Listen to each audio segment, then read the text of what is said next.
Hello, everyone, and welcome to the Unnext News Radio podcast, your news source for all things unexplained.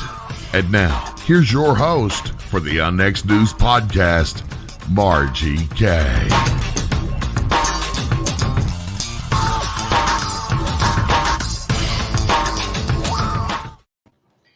Hello, everyone. This is Margie Kay, and I'm coming to you from an undisclosed location right here in Independence, Missouri, right next door to Kansas City.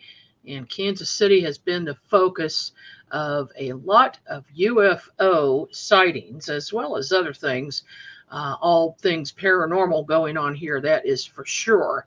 And tonight, we're going to talk about a specific case that involves a witness and then some strange things that he saw, witnessed himself, and then experienced. And you are not going to believe this story, so do stay with me for the duration. We're going to have a clip come up here in a few minutes, and this is actually from a case from 2012. And that clip is from 2012, just a couple of days after this witness had these strange events happen at his property. So here we go. This is one of the strangest UFO sightings I've ever investigated. I received a call from a witness in Independence who I'll call Bob Smith. That is not his real last name. Bob is a retired deputy sheriff and a retired IT technician and engineer, living with his wife and two dogs in a home off of 39th Street in Independence, Missouri. And by the way, 39th Street and 39 degrees latitude and other instances of the number 39 have been coming up in this city with strange events attached to them. I've spent so much time on this ongoing case that Bob and I became friends, and he's even spoken at some of our local MUFON meetings. I can say that he's definitely not delusional and is, in fact, one of the smartest people I know. Bob, an avid amateur astronomer and skywatcher, noticed that a new object appeared in recent months, and this would be July and prior in 2012, which he hadn't seen before. The object appeared in the same place in the sky at dusk before any stars or planets could be seen. This occurred almost nightly. The object would then move slowly across the sky, starting at approximately 45 degrees off the horizon and ending at 45 degrees off the horizon in a straight horizontal line in a period of approximately 1 hour. After that, the object moved behind trees in the distance and could no longer be seen. Bob had two sightings previous to this. In 2006, he saw a foggy area between his roof and trees. He noticed that there were two basketball-shaped white lights chasing each other in a figure 8 or infinity pattern. A third light appeared with the others, but abruptly veered north, then east after rejoining the other two. This repeated 3 times. Bob said that one of the lights had searchlights that went above and below the objects. Then in October of 2008, Bob was driving home on 39th Street with his wife in the passenger seat when they noticed a large gold color arrowhead with the sun behind it below the horizon. This arrowhead was stationary with the point towards the ground. A commercial airliner was headed towards the object, and the witness felt that the pilots had to have seen it as it was twice the size of the aircraft. When he returned home, he ran to get a camera. When the witness returned, the object was gone, but the airliner was still in view. His wife does not recall the event, even though Bob said that she did see it at the time. And this, as most of you know, is common among people who have had strange experiences. Sometimes they'll just block it out of their mind. Bob noticed a very bright star in the southwest sky. After noticing that the object was moving and flashing blue, white, and red, he went to get his flashlight to signal it to see if it would respond. It did respond by fluttering like a leaf 3 times. This activity went on for 3 nights in a row, and some of the time a second similar object appeared to the east. On the 4th night, Bob decided to aim his outdoor infrared camera on his security system upwards and in the direction where he had been seeing the bright objects. On July 27, 2012, Smith locked his house and set his security system as usual and went to bed. What he didn't realize at the time was that his life would soon change forever, along with his perspective on unidentified flying objects. Bob insists that he locked the back door of the house, set the alarm, and went to bed. When he awoke the next day to let his dogs out, one of them jumped up on the door, causing it to fly open. The rear door has a deadbolt and opens to the outside. The alarm system is a professional system and is also monitored. The alarm never went off and was still armed. Bob was concerned, as this indicated someone might have entered his home without alerting the residents, the dogs, or the alarm company. After he reviewed his security footage, Bob found interference caused by his air conditioning, while the camera recorded in IR mode, along with some unidentified objects that appeared in his backyard and trees. This is when he decided to file a report and contacted MUFON. I received the report and was assigned the case. Then I visited Bob at his residence shortly after, along with Missouri MUFON State Director Debbie Ziegelmeyer. During my interview with Bob, he stated that he woke up at 1 o'clock in the afternoon on July 28th, which is unusual since he usually gets up at 7 o'clock. He also had blood on his pillow and a nosebleed, which he dismissed at the time, but later wondered if something such as an abduction had occurred. Smith said that the security system has a 200-foot motion sensitivity range, and it was aimed slightly west-southwest.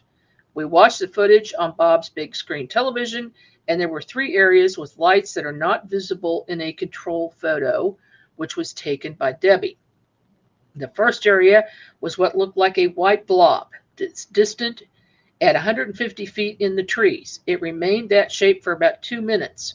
Within 5 minutes, the object emerged from behind part of the branches and took on the shape of a domed saucer hovering at an angle. The second light appeared in the lower right corner of the screen. It reminded Bob of a sea urchin, as it was a big white blob with many rays coming off of it.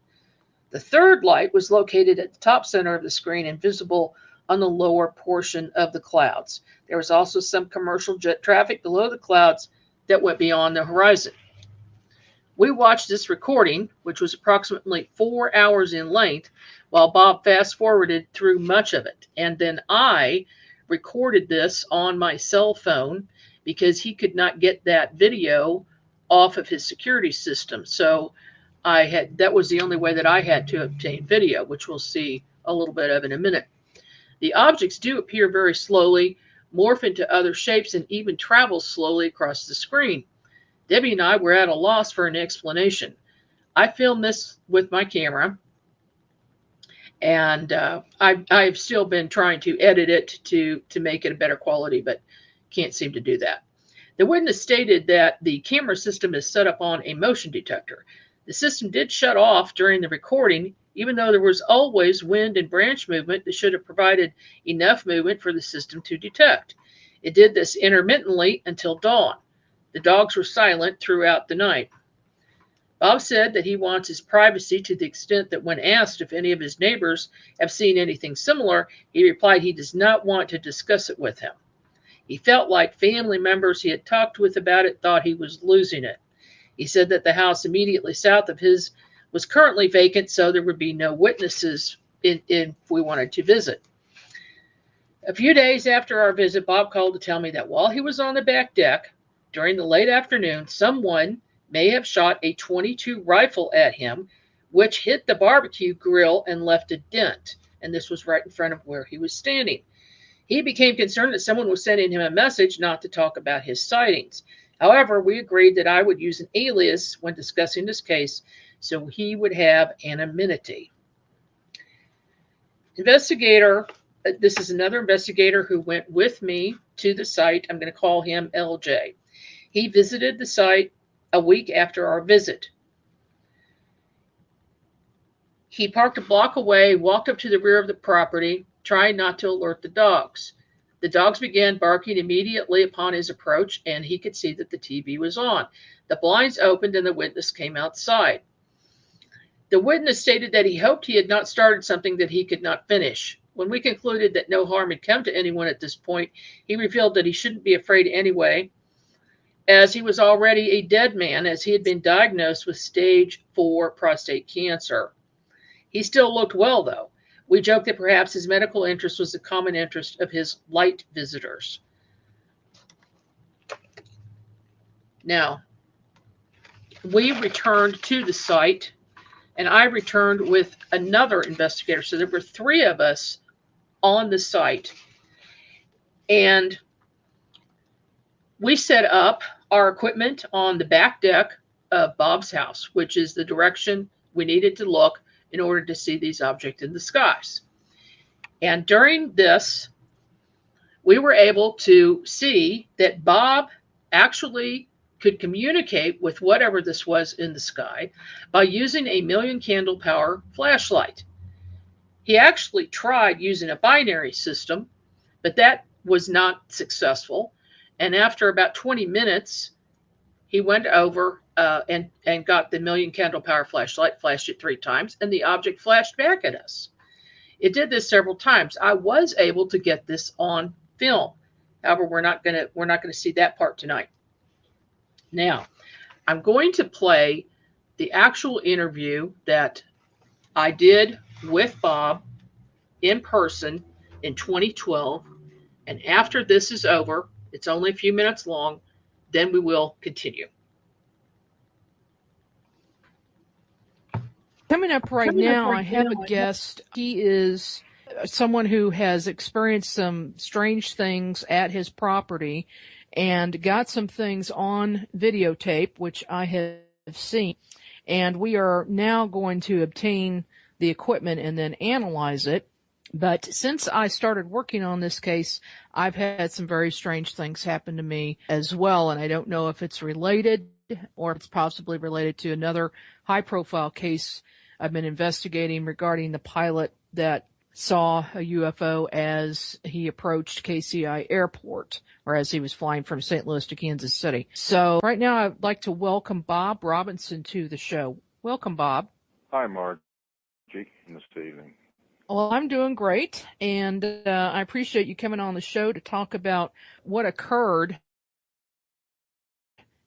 Would you just go ahead and tell our audience what happened? Okay, it's got kind of a story that goes along with it. About 6 years ago, I was kind of opposed, but I really don't think they could get this far. But about 6 years ago, the weatherman, Gary Lezak, he said it was going to be an unusual foggy night for the time of year that it was, and I can't remember the year or the date.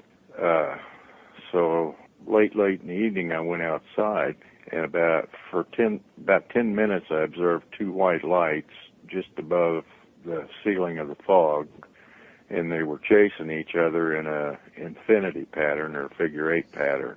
Then all of a sudden, a third object broke away from the original 2 and made several large orbits out of view, returning to the original place.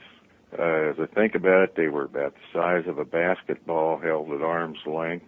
They were perfect circles because I looked to see, that it wasn't a searchlight or anything. They were shining from above the fog down. There were no teardrop shapes or anything like that to them. They were 500 feet, no more than 1,000 feet in the air. And I just stood there watching them because I was mesmerized by them, and I was afraid if I went inside to get my camera, I'd miss something. And since that time, I've seen these objects about 5 times, and it's always been on a cloudy evening. And about 2 years after I first saw these objects, it was in October, and we were coming home at dusk when I looked up and saw a triangle arrowhead, and it was very large. It was golden color. It wasn't reflecting any sunlight because the sun was behind it and out of view over the horizon. And the point of this triangle was facing down, and it was just sitting there in the air. I also noticed a commercial airliner heading right in its direction just to the right of it. I know they had to have seen it because it was twice their size. Mm-hmm. When we got home, I ran inside to get my camera, but when I got back out, it was gone and the airliner was still in view. And all that brings me up to what started my call to you. Mm-hmm. Early morning on the 29th of July, my wife and dogs were asleep because I stay up late sometimes. I'm retired. And the first part of the week, I went out on my back deck, which faces due west along I-70. And I looked up and I thought, what a bright star. And this went on Wednesday, Thursday, and Friday nights. And Friday night, I noticed it, or Saturday night, I noticed it was moving. So I thought, well, I've got this 1 million candle power flashlight, so I'll try to signal it. And to my surprise, I got a response out of it. It kind of like a leaf floating or a jet fighter waving its wings. And then it just slowly dropped down behind my neighbor's trees. When I signaled it the last time and got the response, I flashed a short version of the Fibonacci number sequence, and that's when it responded. How did it respond? Well, you've seen in the movies how, especially in war movies, how when a plane flies over and that they've done something to help somebody, and then they just kind of wag their wings. Mm-hmm. Like that, or like a leaf fluttering down, back and forth. Okay. I also saw in the background, these were quite a ways away, is what I just kind of a joke between my wife and I was my three friends, that's what I called them, which were the original lights that I saw. They were way off in the distance. And my house has a full security system in it, and it also has outdoor east-west cameras. And on the west side of the house is an IR cam, day-night, with a 200-foot range.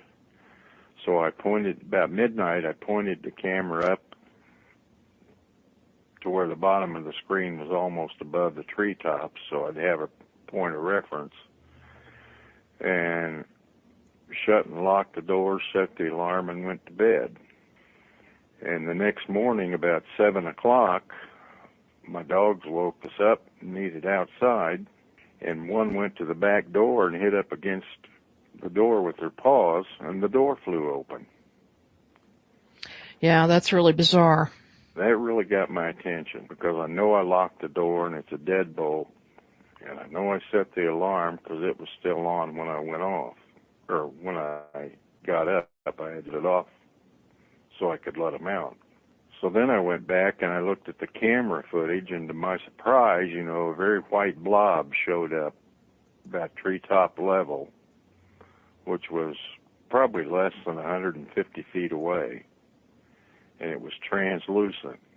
And as you watch the tape, it slowly changes into a solid object and takes a perfect saucer shape. Yes, Yeah. and I saw that when you played it for me, and it's very strange. I've never seen anything like it.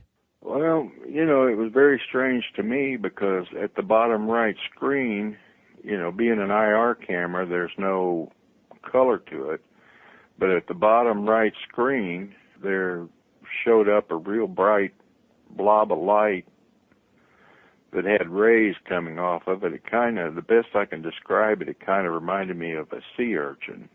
And, by morning, I go through, we were there, or you were, it's gone. Nothing's there anymore. I can't explain it, so I shut down the camera from recording to make sure I could save the footage because I didn't know how to get it off. And this security DVR recorder has no editing feature, so it's still. Yes, and that's what I'm going to get this evening, and I have someone analyzing video, and I'm going to send it to him. Okay. The last thing that I probably need to mention is that was on the early morning of the 29th.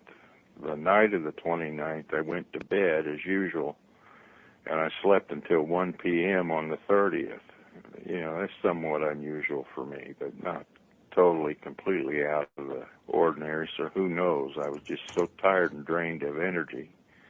And I noticed a few drops of blood on my pillow, but there aren't any signs of any wounds. And then all this week, there's been a peregrine falcon hanging around my house. You know, they're an endangered species, and they don't particularly live in the area that I live in. And I notified the Department of Conservation of Missouri and reported it. I've been trying to get his picture, but I haven't been successful yet. And you said he's a juvenile? Yeah, it's a young bird, and it's got an adult. You know, he's really clumsy, and he's not hunting very good yet. But he cries all the time, and finally, you know, one of the adult birds comes over to check him out about once every 2 days, I guess. But anyway, that's my story. You also mentioned while I was there that after you found that the door was unlocked and your alarm system was off, you went outside and the camera had moved position. Is that correct? Yeah, I think it had. It was tilted down, but I can't remember. Well, that's what I've got in my notes, that you had, after you signaled whatever this was, and then came inside the house for the evening, before you did that, you aimed the camera up at the area where you were seeing these objects. And then when you came out in the morning, it was pointed down. Yeah, I think so. Yes. You know. What's the approximate total time on the tape where these objects appear? Actually, I thought it was, you know, a fairly short time, but apparently it sat there all evening or all early morning hours because, you know, it's on a motion trip as part of the software of this particular security camera system. And it first showed up, you know, about 1 o'clock. I went to bed about midnight or a little after. Showed up about 1 o'clock, and it went all the way through to morning, and it was gone. Mm-hmm. So I'd say probably from 5 o'clock in the morning, you know, it was just getting daylight. Well, one of the strange things that I noticed when we were reviewing tape, along with another investigator I brought with me, as it continues on through the evening and towards the end, it starts to get a lot of static and interference and kind of like strange red and blue. I don't know exactly what it looks like just total interference. And I get the sense that something electromagnetic is happening here that's not normal. Well, true. It had, you know, the camera acted up a lot, and what's really about that is these cameras are less. The one in the front and the one in the back are set no more than 4 feet apart inside the house, and it didn't seem to affect the camera in the front very much at all. But at times, the camera, you know, that we're talking about with the unusual video, you know, at times it just goes bananas. Just like you said, you know, it goes off, comes on, goes to no screen, to a colored screen with just a bunch of pixels on it, you know, but the front one doesn't do that. Yeah.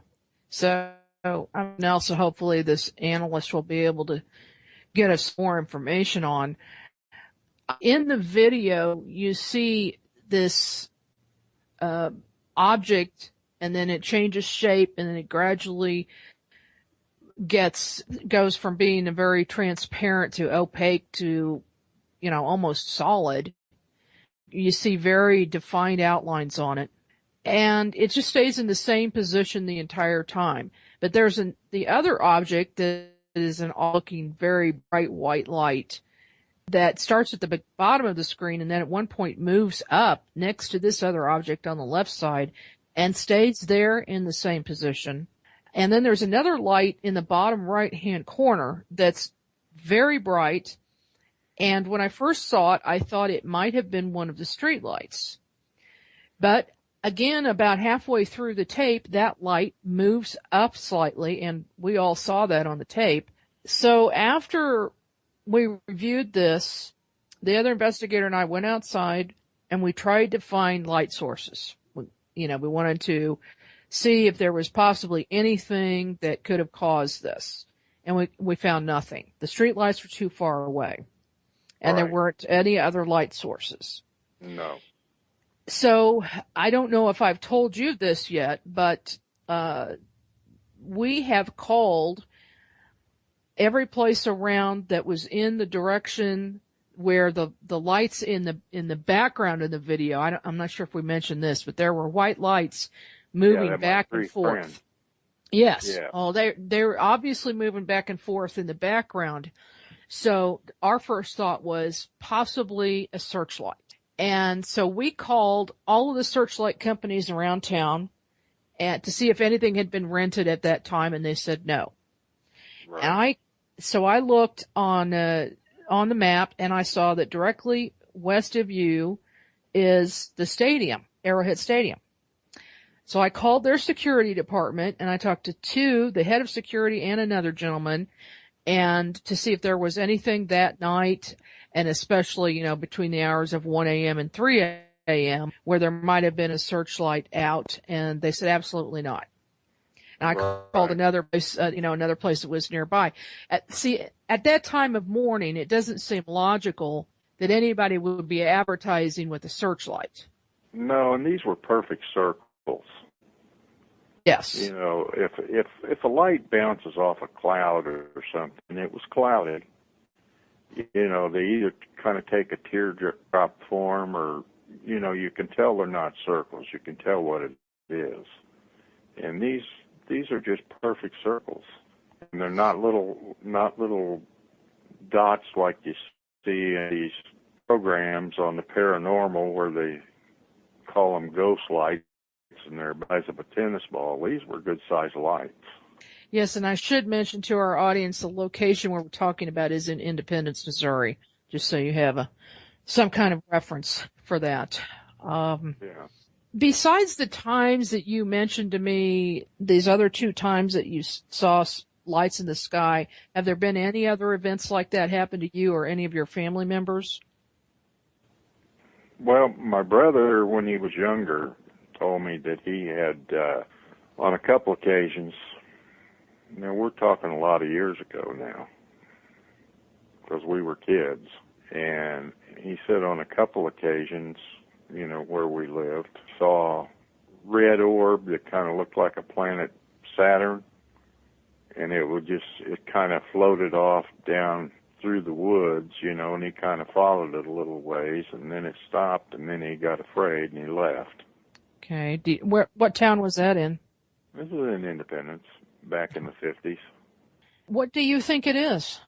Being a prior skeptic, there's no doubt in my mind what it is when you look at the picture, because it comes in as a blob, and as it changes shape, it's translucent. You can see the leaves from the tree on the other side of it, and finally it goes to totally solid. Mm-hmm. And it just sits there. Now, I did some measurements. I thought, how am I going to measure this? I can't get up that high. But I remembered that I had a rangefinder for hunting.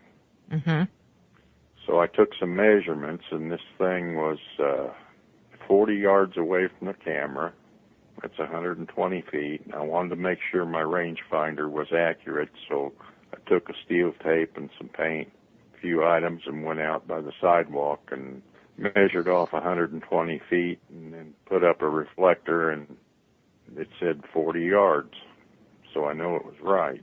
And so then I got underneath, on the ground underneath, and shot it up to where, it shows up in the picture. And that was 19 yards up. Okay. So I know how high it was. I know how far it was. You know, I also measured where the street light was and how high it was. But it was totally out of frame. You don't even see it. But I just wanted to try and cover all the bases. It is a saucer. I don't know whose, but I'm pretty sure it's not ours because to my knowledge, we don't have anything in the air for 5 hours and not move. And kind of morph shapes. Yeah, and you can see the wind, too. You can see the wind blowing the leaves around it. So, you know, it wasn't a balloon or anything. It'd be floating all over the place. Yes, certainly would. Well, you took some more video after that date, and what you saw on that. Well, I took some video daytime, and everything's fine. And I took some in the nighttime, and the thing wasn't there. But last night, I started to set the camera back to the position, again, about 1 o'clock, just before I went to bed. And before I could start the camera recording, this huge white light come down and then shot back up before I could hit record on the recorder. But I noticed way off in the back, there's 3 lights that I can't account for that I can see on the screen, but when I go out, I can't see them with my eyes, and I tried shooting pictures of them with my Sony Digital, and they don't show up there either. Wow. Okay, well, I'm looking forward to coming over this evening, getting this so we can do some analysis and talking to you a little bit more. So I appreciate your time this evening and letting the public know about what has occurred there. Well, they're out there. I didn't believe it, but I'm a believer now. There's no doubt in my mind. I appreciate you taking the time and having me on your show to let that is the case. Well, thank you very much, Bob. It's been a pleasure. Okay. All right. So that was the original interview that I did with Bob. And after that, things started to get really strange. I did remain in touch with Bob for some time, and he would periodically let me know about his sightings, which continued. I also stopped near his area on 5 separate occasions in an effort to see if this bright object in the sky still appeared, and I did see it twice. I also observed something similar on at least 17 other occasions from different locations around the city, and since the time of this event, there have been even more than that. And when I say the city, I mean Greater Kansas City, Independence, and Blue Springs. Other witnesses reported several similar objects in the same general area in eastern Jackson County, and they have now become commonly known as the Kansas City Lights, or BOB, which is short for Beyond Belief. One day while Bob watered his front lawn, and this is a really strange event that I think is related to this. The man, while he was watering his lawn, a stranger approached him. The man, who was wearing a suit, came from nowhere with no vehicle in sight. He approached Bob on his front sidewalk and made some small talk for a minute. Then he says, "You know, Bob, a guy living near here was recently arrested for having child pornography on his computer." Bob, dumbfounded, watched as the man turned and walked away down busy 39th Street and out of sight. Bob feels that this was a thinly veiled threat related to his sightings.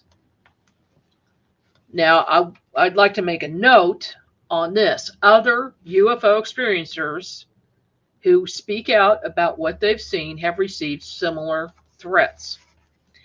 After this incident, it occurred to Bob to check his computer modem to see if anyone had been looking at his computer files and photos he kept of the object, as well as emails about the events. With his years of experience as an IT technician, Bob was able to locate this information on his computer, and sure enough, there was not only one other person logged onto his computer, but 2, and they both had U.S. government email addresses. Bob took screenshots of these and gave them to me. Also, I went to his house one day. He pulled it up, and I took video and stills of these addresses that were logged into his computer. And at that time, the two of them both said FBI. Now we both knew that if people in government were interested in this case, it must be a big deal. Bob lay low for a while after that incident, but several months later, he put his blog up at MissouriUFOs.blogspot.com in an effort to let people know what was going on here. Bob put his photos and video on the site, which I saw, but less than 2 months later, his blog simply disappeared. Attempts at getting an explanation from Blogger, which is a free blog application, were unsuccessful. At that point, he changed his email address, and we began to communicate in person rather than phone or email. Bob would actually just show up at my office at no given time or day. He would just show up and we'd talk. Bob finally called me to say that he would like to attend a Kansas City MUFON meeting, which he did soon after, and then he did several times after that. He told me that he'd built a binary light board in order to send messages to the bright object in the sky to see if he could get a reaction. Bob brought this board to a meeting and showed everyone how he used this light board, as well as his million candle power flashlight, to flash a message in binary code. His reasoning was that whoever was responsible for this object in the sky might be familiar with binary code, and they were. Bob showed us a video of him flashing messages to the object, and the object responded by flaring up and repeating his code. At that point, I decided that we needed to get out to his house for a night investigation, which I did along with 2 other investigators that I invited to go with me. We set up my camera and high-powered binoculars, then asked Bob to do his thing. Bob set up his binary light board, and we waited for a response. After about 20 minutes with no response, he decided to try the high-powered flashlight and flashed 3 times at the object. To our utter amazement, the object flashed back at us. This occurred several times in a row, then stopped. I observed the object with binoculars and saw that it had multiple bright colors and was flashing at approximately 3rd-second intervals. This was no planet or star. This was something that was under intelligent control. The 2 other investigators and I decided to leave Bob's house and go to another location to see if we could get a better view of the object. We found a parking lot and set up my camera, then flashed a million candle power flashlight, which I took from my husband, at the object, and it flared up in response again. Now the object was responding to us, not just the primary witness. We then discovered the object moving behind trees and lost sight of it. I kept in touch with the witness since, and he has had ongoing sightings. Many other people have reported the same type of light. Now, what you may find of interest is that I lost track of Bob. He suddenly stopped with no explanation, stopped visiting me at my office. He doesn't respond to emails or phone calls, and he has been missing for at least 3 years. I don't know what has transpired. Maybe the cancer was involved in that, but for him to just suddenly stop communicating with me was very strange. Now, the Kansas City lights have actually been ongoing since 2011. So in April, 2012. In April of 2012, the lights were first noticed by a Blue Springs neighborhood in April of 2012 and reported to me by a reporter for a local TV station, and I called one of the witnesses. The event soon ballooned into an ongoing investigation and sightings of these objects by multiple investigators since. These reports have been covered in the media and on YouTube. The witnesses all saw strange objects doing bizarre things. In May of 2012, the now famous Blue Springs lights covered in Hangar 1 show, in which a TV news reporter and his camera operator, along with at least 15 other witnesses, saw bizarre objects in the sky, sparked my interest in these bright objects in the skies that could not be explained. The reporter was Dave Jordan with KCTV5 News. He responded to the witnesses' request for answers and went to the Blue Springs neighborhood along with his camera operator. The two were expecting to see typical lights in the sky or planets, but after interviewing witnesses and watching the skies for a couple of hours, one of the objects became very bright and flashed multiple colors. Witnesses also noticed red and white laser-like beams shooting across the skies in all directions. And I will say that there were other witnesses from other locations filing reports of these strange red laser-like beams that they could not determine what the source was. This object was northeast of their position, possibly over Independence. Suddenly, the object shot off to the east to the horizon and instantly back again to the same spot where it originally appeared at dusk. The camera woman was so scared she ran to the van and got in and refused to come out again or to return to the site. The next evening, I arrived at the site along with my friend and police officer Corey Pierce, and Corey has done a number of investigations with me. We were setting up my high-power binoculars and facing west when the bright laser-like beam of light shot across the sky just as I looked into the binoculars. It temporarily blinded me.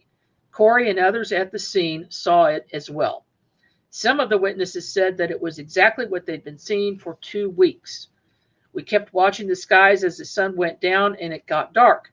Suddenly, 2 objects in the sky brightened and started flashing, and I will mention right here that these 2 objects were seen before any planets or stars, so they were very bright. I assumed they were both planets or bright stars and told the reporter that was what I thought they were, and that the flashing was due to atmospheric disturbance. However, when I checked the Google Sky Map, the planet Venus and the star Arcturus, which is where I thought these objects were located, were not in the same positions. In fact, Venus was below the horizon and not yet visible, so what I was looking at was definitely not Venus. To confirm what I was seeing, I called Debbie Ziegelmeyer in St. Louis and asked her to take a look at Arcturus to see if it looked anything out of the norm. She said it did not. At that point, I became much more interested in what these 2 bright objects were that were flashing 3 colors of light in a pattern. At one point, everyone in the crowd became more interested in one of the objects. So I aimed my binoculars in that direction. I was shocked to see a silver-colored grid over the light, something like a giant cage. Then I was even more shocked to see something rise up above the object on the right side, come down over the top, and then go back and behind it. And the only thing that I can describe that looked like that would be like a transformer with a head, shoulders, and arms, but metallic and robotic looking. Just as I saw this, I said, "Oh my God," and everyone turned around, and Dave Jordan asked me what I saw. And of course, it was on film, on camera, thinking fast. I said, "I've never seen such bright lights before," because I didn't want to say what I actually saw on TV for fear of causing panic. I met with Dave Jordan and his cameraman at another location one evening to see if one of the lights would appear where I suspected it would, right over Lake City Army Ammo Plant in Independence. Sure enough, a bright flashing object appeared where I thought it would. Dave showed me the footage that they obtained with their good cameras and got my reaction. These interviews and film of one object are on YouTube right now. What is not in any of the TV reports is that Dave said he was called into the station manager's office and was told that there would be no more coverage of the objects in the skies over Kansas City, and that this order was coming from, quote, higher up. Dave is now working at a station in Florida, and I wonder if it's related to this event. These objects are blinding, larger than planets to the naked eye. They have multiple colored lights that spin and through high-powered binoculars appear to have a metallic structure around them or in them. I have witnessed these objects on numerous occasions and have been able to confirm and obtain film footage of them. Some even react to a 1,000,000 candle power flashlight and flash back at us, and they've done that on several occasions. So this has to be something under intelligent control. I'm of the opinion that these lights are actually structures of some type and may be related to the Lake City Army ammo plant in Independence. That is the only location in this area where large, bright, spherical, metallic objects have been seen close to the ground just above buildings. What I am referring to there is several reports that have been received from witnesses since the year 1969 of these large, spherical, silver-looking objects, and in some cases, brightly lit yellow orbs. And they have hovered over the buildings there for hours at a time, passing from one building to the next. And this is on more than one occasion. I also had a report from a deputy sheriff who watched as two basketball-sized yellow orbs flew along the side of his patrol car on the road, then took off after he turned onto another road and went right to the Lake City Army ammo plant and in through the gate and inside where he could no longer see them. While we were at a park that is not too far from Lake City, observing the skies, a deputy sheriff pulled in and told me that story as well as others. And he says, oh yeah. He asked what we were doing, and I told him. And he says, oh yeah, we've seen a lot of UFOs in this area around Lake City Army ammo plant. Seemingly nonchalantly. There are a lot of unanswered questions here. What are the objects? Why are they here? Where do they come from? Are they ours or do they come from elsewhere? If the objects are some type of new weapon from Lake City, that would explain why there are so many sightings in this area, and it perhaps explain the laser beam-like lights that people have seen. Although I will say that, as of late, I have not received any reports of the laser lights, only these other strange flashing lights. Now, the thing is that I have traveled across the United States, and in every state I've been in, from North Carolina to Tennessee to Montana, I have seen these lights. They are the same. They're the same type of thing. So it's not just Kansas City. It's probably worldwide. Now here is a list of things to look for. So you might want to write this down. A super bright neon-like multicolored lights that flash at 33-second intervals. The colors to look for are red, white, blue, or red, white, green, or sometimes orange could be thrown in there. There are always three colors that flash. The lights spin from right to left. The objects appear to have a metallic grid over them if viewed through high-powered binoculars. The objects can appear in any direction and remain stationary throughout the night or move with the stars, then disappear. Sometimes the objects drop to the ground suddenly or shoot off horizontally for a long distance, then return immediately to the exact spot where they started. Other times, they drop to the ground and just simply disappear. Sometimes sometimes flashing a high-powered flashlight will evoke a flashback response. These same objects have been reported in other areas of Missouri and other states. They're best viewed through high-powered binoculars, but they are visible to the naked eye, especially in the dark. You probably see it better if you live out of the city and don't have as much light pollution. Sometimes there are 2 or 3 similar objects in the sky at the same time, and sometimes now I have heard up to 5. And I have actually seen one instance where they lined up in a complete horizontal straight line, and they were not part of the normal night sky. And they are visible year-round. So right now is a good time to go out, especially with clear skies. It's a good time to see them. I've received probably at least 80 reports from around the world of these objects. What they are, I don't know if we'll ever find out, but I suspect that they are some type of a station that is probably one of ours, quote, but I wouldn't rule out the possibility of it being something else from somewhere else. If you have seen anything like this, I am keeping a record, and I would like for you to contact me at margiekay06@yahoo.com. That's MargieKay06@yahoo.com. Or you can go to my website at margiekay.com. If you will file your report, I will keep this on record. And I am also going to start a new Google map, which indicates where these lights have been sighted. Now, these particular lights, what we're calling the Bob lights, they're different. They're not the same as anything else. They have specific characteristics. And if you look for those characteristics, that's what we're looking for. It'd be worth going out and getting a pair of high-powered binoculars. And also, I suggest putting them on a tripod because it's impossible to hold them still and look at a far object. So get a really good heavy-duty tripod.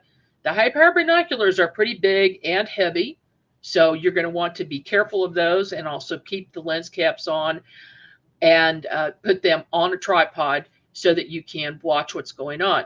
Now, we have also actually tried using a telescope. A telescope, for some reason, we have not had any luck with. I've not had any luck. I've tried several different sizes of telescopes, haven't had any luck seeing the objects. So this is what makes me believe that perhaps there's something that's near Earth rather than anything way out in space. So, in conclusion, the areas where most of the UFOs and balls of light are reported in the state of Missouri are along 39, 38, and 37 degrees latitude.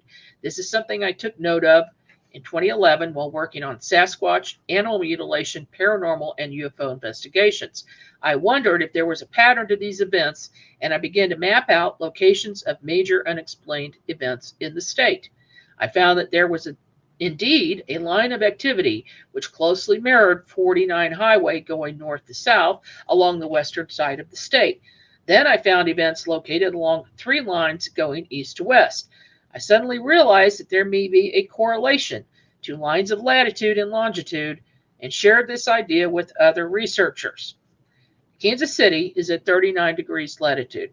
Somewhat coincidentally, we receive a large number of paranormal and UFO reports along 39th Street in Independence for many years. One of the most interesting cases occurred on this street since 1947 is in the book Family Secrets by Gene Walker, which I highly recommend. So, folks, we are out of town for this evening. I hope you are staying safe, staying home, and not getting COVID like some of us have had. And I'd like to say a special thank you to Race Hobbs, because he is sick with COVID right now, and he's still producing my show. Thank you so much, Race. I really appreciate it. This is Margie Kay, and I hope you will enjoy me and join me here next week. Next Friday, we're here every Friday, 7 p.m. Eastern, 6 p.m. Central Time. See you next week.